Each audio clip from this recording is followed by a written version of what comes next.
Qadrdonlar, xorini o'rniga hozirgi kunda mana bunaqa regl qo'yilyapti. Buni endi masalan har xil variantlari bor. Betondan quyilgani yaxshi turadimi yoki konteynerda qalin profildan bunaqangi qo'sh xori qilib regl to'qib berishgani yaxshi turadimi? Bilganlar kommentariyada yozib qoldiringlar, kimgadir foydasi tegib qolishi mumkin.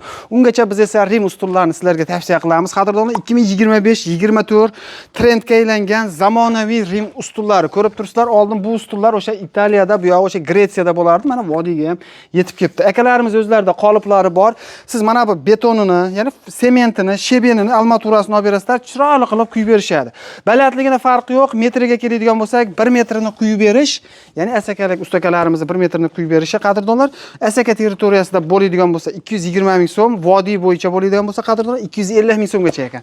Kimga shunaqangi xizmatlar kerak bo'ladigan bo'lsa, pastdagi nomerlarga aloqaga chiqaverasizlar. Bozor va biznes kanalidan chiqdim desang, sizlarga chiroyli qilib bonuslarni qilib berishadi.